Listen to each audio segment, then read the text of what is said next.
Now, I was born on a little farm in Mesquite, Texas, so I could be near my mother.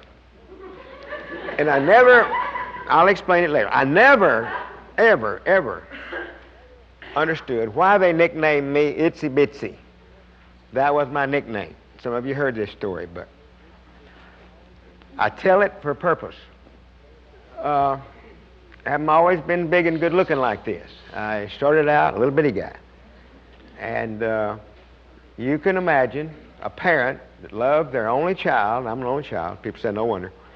I know that they didn't know what they were doing, but they gave me that name, Itsy Bitsy. And it stuck with me all my life. It sticks. I mean, it sticks down in your subconscious, too, because it's really... And in those days, it was in the Depression. It's been written up. They had the big one. The papers had it all written up. Some of your grandfathers were in that. And 25% of the people out of work. Nobody had any money much, and it just was an interesting thing. But there I was. Mother had a best friend named Eula. If you're taking notes, that's E-U-L-A. And Eula had a son named Lynn. Big. His earlobes were fat. I mean, Lynn was just fat. He just ate all the time. Daddy was with Coca-Cola Company. He drank Cokes and eat moon pies. And so Lynn's clothes were handed down to me as he outgrew them, and he outgrew them regularly. And I'm about like a stick, and so you can imagine me getting Lynn's clothes. Now, in those days, two guys in the school would be the pecking order, would be number one, number two, and that'd be first shoes and second shoes on every sports deal. They holler first shoes, and nobody questioned it. Second shoes, nobody questioned it. Those were the power people. I learned to work with the power. Little guys, we'd be over here like birds on a wire, hoping that one of these people would choose us early, because the where you were chosen determined the pecking order in the school. And you could guess already. I was the last one to be chosen. I would wave at the guy.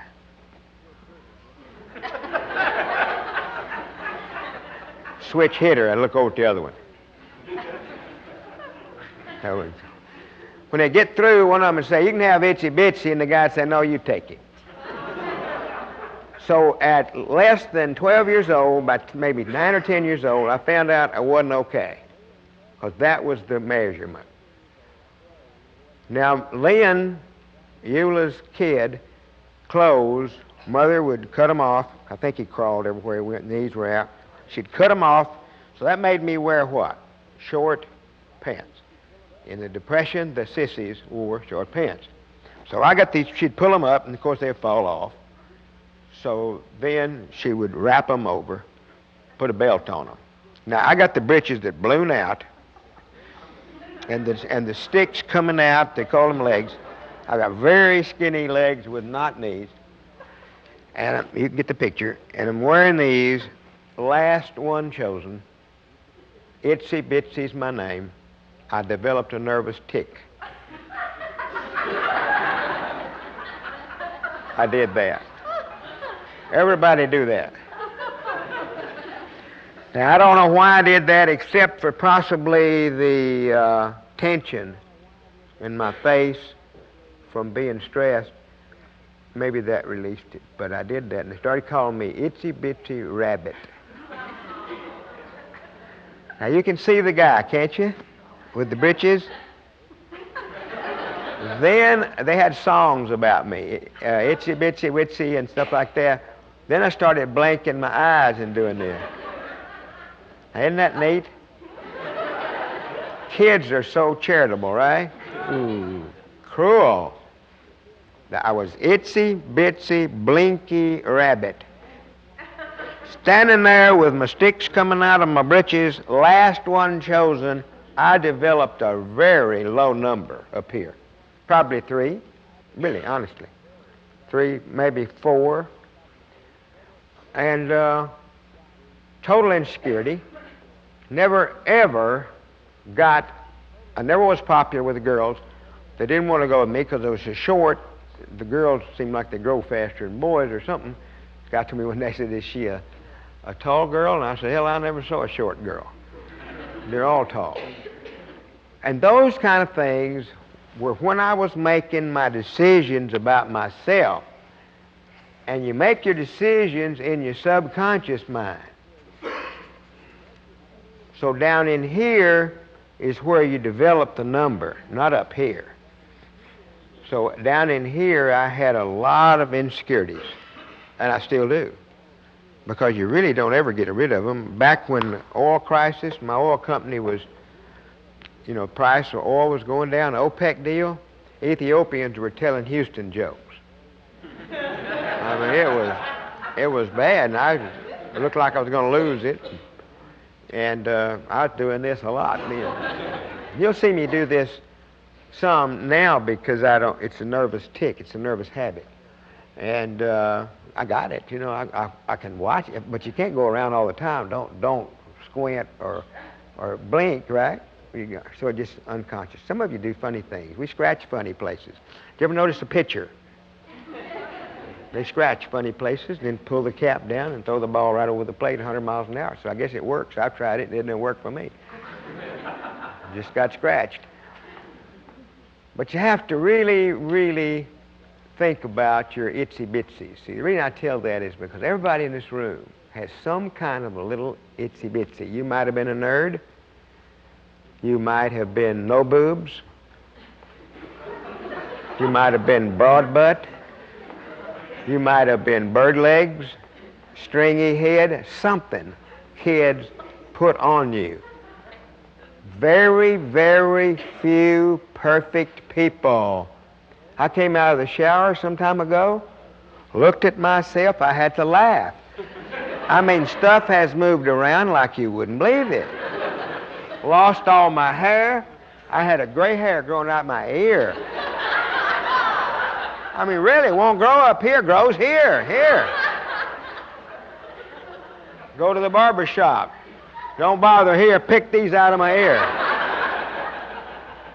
My barber down here has a sign, ear picking, 50 cents. I said, stick them up there and see if they'll grow.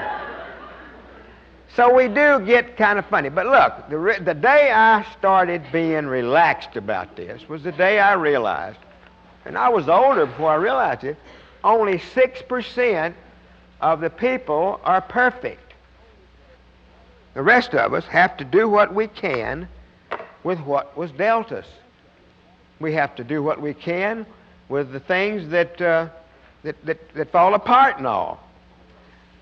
When I was in Mesquite, I was, 12, 13, 14 years old. Sap started rising.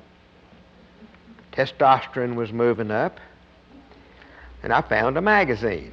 Some kid had it, called Playboy. Did you get that in your town? And I opened it up. Right in the middle of that magazine was a girl, didn't have a thing on.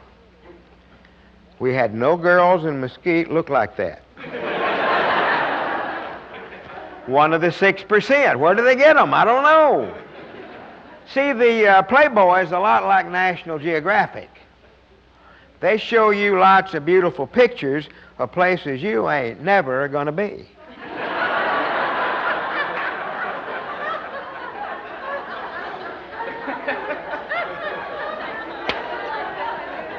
Now, they had another magazine, and I saw it, Esquire.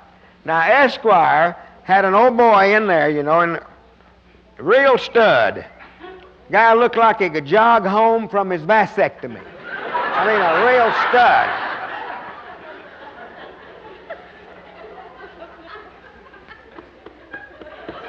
6%. So what does that mean? That means Itsy Bitsy is in the big group. So what it means is I got to quit worrying about that, right or wrong. You do everything you can. I think 94% of what they see you can buy in a store. You can even buy one of those things for your head. So we got to quit worrying about it. So put down on your terrific 20, I no longer will be concerned about my physical beauty. but I can control my internal beauty.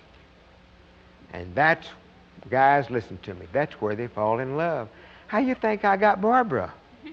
To take this and get her, I gotta have some kind of great persuasive ability. So listen closely this weekend. It works. If you're single, get your number up, or you're going to bring home a real turkey.